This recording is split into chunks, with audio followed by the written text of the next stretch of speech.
Hi, I'm Scott. Welcome back to Synth Stuff. This is my Behringer X32 Mixer, and it's dead.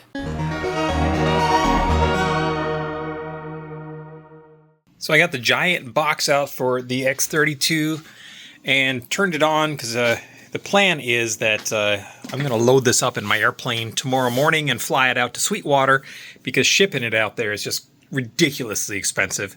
So we'll load it in the plane, fly it out there. I turned it on, and it turns on and starts working perfectly. All the buttons are everything are working. I'm like, you gotta be kidding me. So then I thought, well, maybe I tried like dropping it, like lifting it up and bumping it around and continually working fine. I'm like, what am I gonna do now? Because the thing has fixed itself. But it's been on for maybe 5 minutes, and all of a sudden this panel shut off and all the sliders went down to 0. And everything beyond that is dead again. So it looks like there's something wrong with this board here. It's intermittent. So I suspect what's going to happen is that this is going to get replaced, the board inside there. And I assume now that if I shut it off and turn it back on, all this stuff is not going to work because it is lit up and working. You can see here now because it was communicating, because the communication goes from the main board inside up to here, daisy chain, which is why all these are still working. And then it daisy chains from there to this board, and from that board to this one, from this one to this one, and that one up to here, and then up to here. So as a result, this works here, and then it gets to this board is where it stops. So I think the problem is here. I did pull the cables off between, and the cables are fine, so I think it's actually this board itself that's gone bad. So I'll report that to them, and I guess the video tomorrow will be me in the plane going to Sweetwater.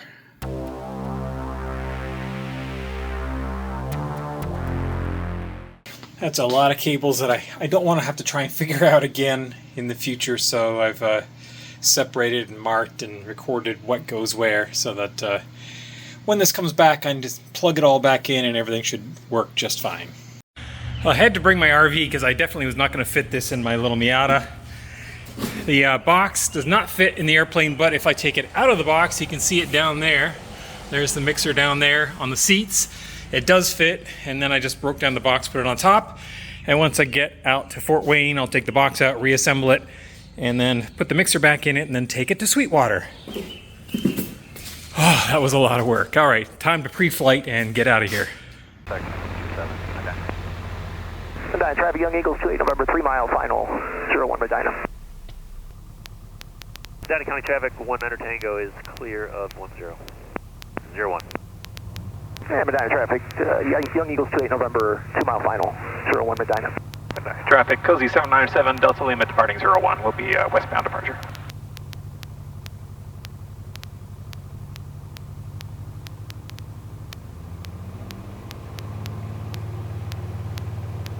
Alright, everything's in the green. Airspeed's alive. There's 40. There's 50. And 60, 65, and rotate. Gear up.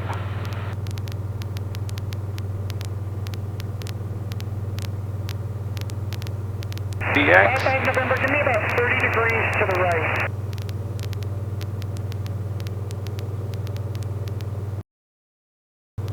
Medina traffic, Cozy 797, Delta Lima departing to the west.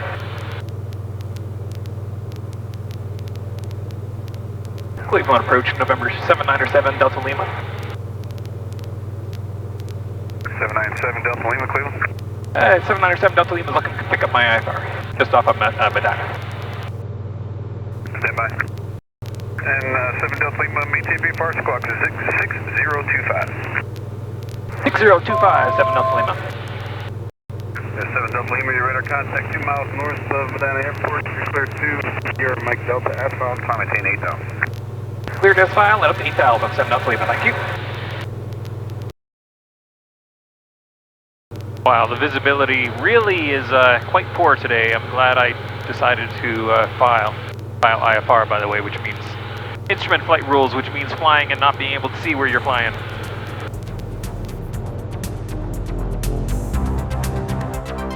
I gotta say, my favorite part of instrument flight is going in through the clouds like this, where you can go in and out, and you can get a real idea of just how fast it is you're going through the air. And this plane is pretty fast. I'm doing about 200 miles an hour through these clouds. Obviously, it's sped up here, but even when you're zipping through the clouds at 200 miles an hour, it looks pretty cool. Of course, the clouds then did clear out, so once I got to Fort Wayne, even though there was a lot of haze, I was able to get down with no problem at all. Nice and clear visual approach and landing into Fort Wayne Smithfield Airport.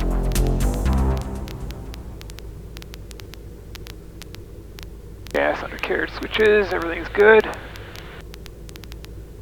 This is an uncontrolled airport, so no tower. You just call your own traffic positions and taxi around on your own recognizance, and it's basically see and avoid. I've come here a couple times before. It's about a 1 hour flight from my home in Cleveland, or a 4.5 hour drive, so I much prefer the 1 hour flight when I go out to Sweetwater, which is about once a year I make this trip. So I unloaded the mixer and boxed it back up. I brought some packing tape with me to do that, and then I brought it out front. And this is Sweet Aviation. Yes, Sweetwater does more than just musical instruments. Sweetwater has all kinds of divisions, and this is their aviation division. So I sat out here waiting for my Uber ride to take me to Sweetwater, and it is Drum Fest at Sweetwater.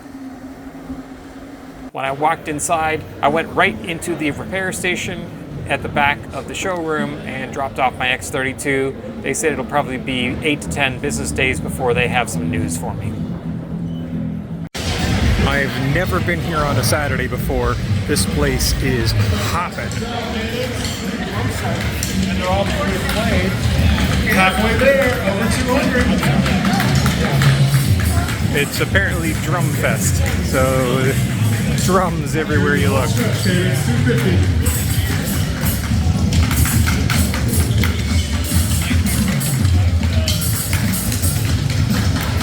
Here we go. 10, 9, 8, 7, 6, 5, 4, 3, 2, 1, 0. Fantastic.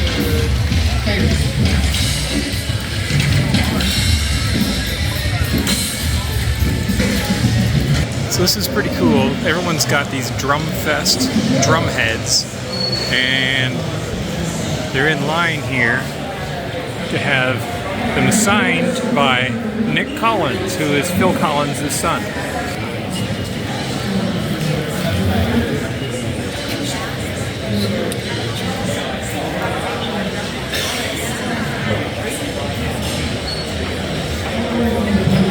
So I'm sitting here having lunch, and who do I find? Mitch Gallagher. Hey everybody. Mitch, you know from the Sweetwater channel, Mitch does the greatest videos on all the gear you want to see here in Sweetwater. Thank you for saying So check out the Sweetwater channel. Appreciate it. You'll see Mitch. Great to see you. Yeah, thanks, Mitch. So here is the showroom. It is basically like a mall, and each of the stores is for a different type of musical instrument. They have the world's largest pedal display. They literally have hundreds and hundreds of pedals that you can try out. You can just take them, plug them in, and they have rooms where you can try out all these guitars and all the different instruments. And of course, over here we have keyboards and synthesizers, and that's what we're interested in.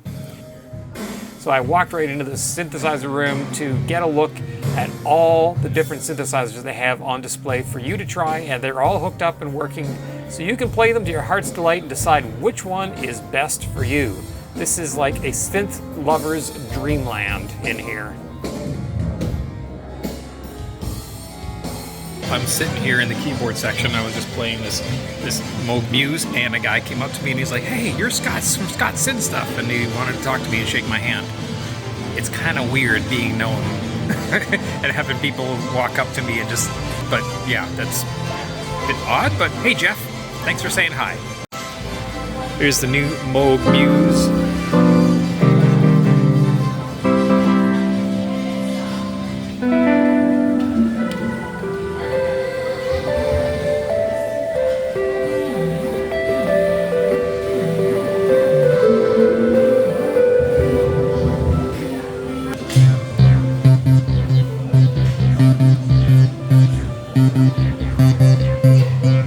I have to say, I love this thing. I think this is probably going to be my next new purchase. the Expressive Osmose E.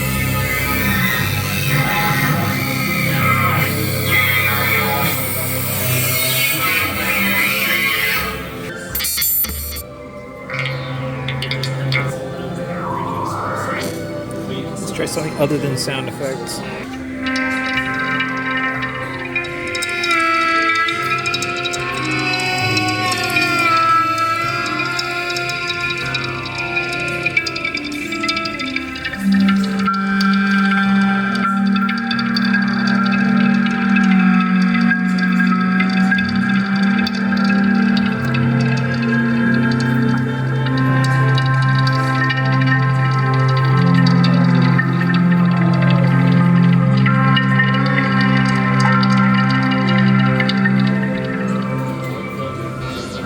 So here's the Montage M8x with the Poly Aftertouch.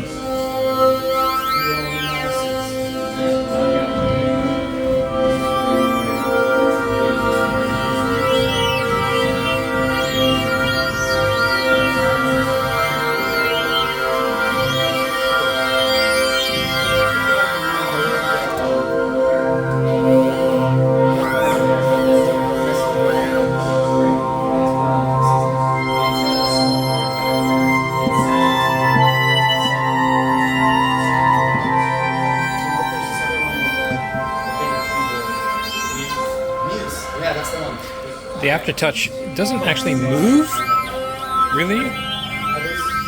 Like a lot of Aftertouches, you get squishiness in the keys when you push in the Aftertouch. This one, it's just pretty firm.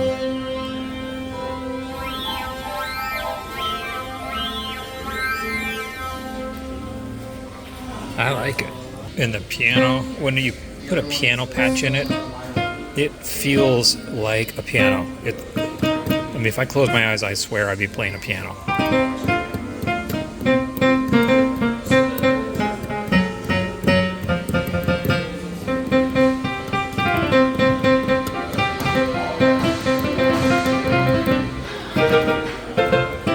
Another synth I haven't tried before, the Juno-X. I mean, it's just another Zen Core engine, but nice interface.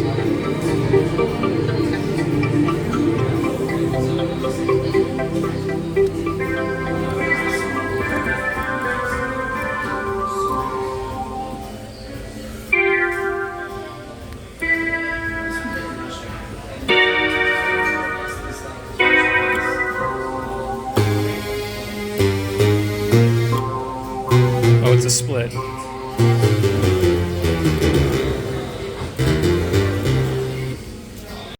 And here we have the Hydrasynth Explorer, and hey Ken, look at that. I walked up and Sweetwater is playing one of your patches.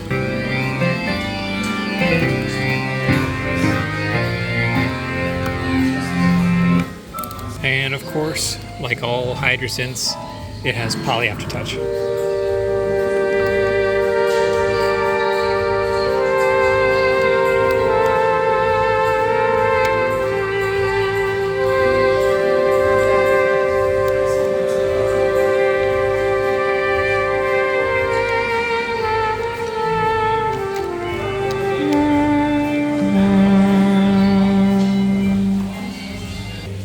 Got a Waldorf string machine here with a vocoder in it, and I'd love to play with it, but as expected, it's broken. Oh my, here we go.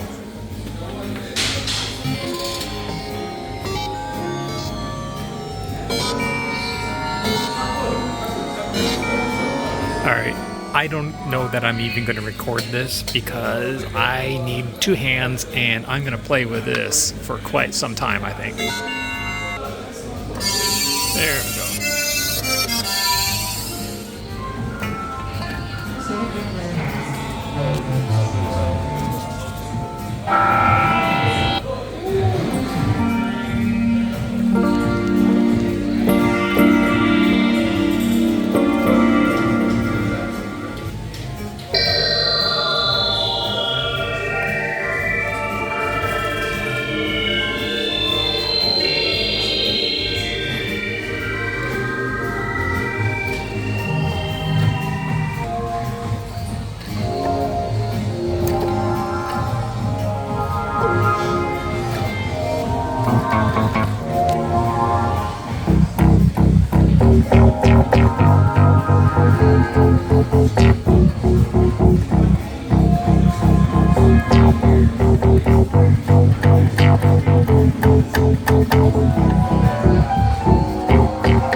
Here we have UB-Xa. Let's give that a try.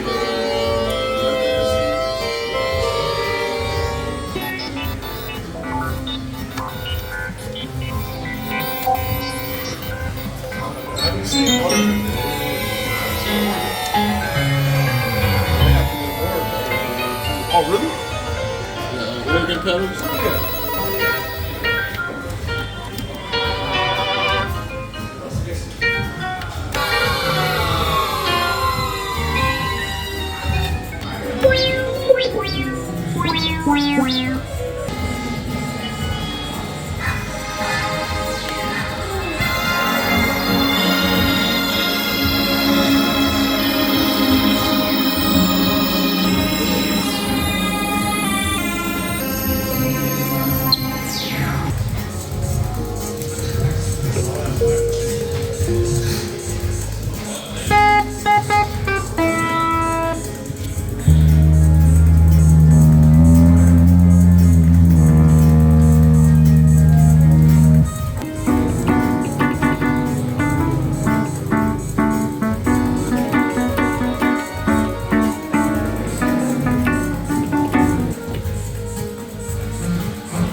The Logic song.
They did have drums set up from Green Day, Chris, and Chad Smith of the Red Hot Chili Peppers. Then it was time to go outside and wait for my Uber driver to show up, take me the short 10-minute drive Uber ride from the Sweetwater back to the airport. Well, back at the airplane, did my pre-flight and just waiting for my IFR clearance confirmation to come back, and as soon as it does, we will launch and head for home. IFR clearance just came back. They gave us direct. Off we go. So where does this leave me? My studio is out of commission. I have no way of recording anything. I can hook up one synthesizer at a time to my speakers, so I can play a synthesizer, but I can't record anything because the X32 is not just my center of the hub of the studio, it's also my audio interface. So without it, I can't do any recording. To record this video, I'm using a lavalier portable microphone, my Tascam DR10. So if you have any comments, questions, suggestions about this video, please leave them in the comment section below. And if you could please click like and subscribe on my video, I really appreciate it. It really helps the channel out. Thanks for watching.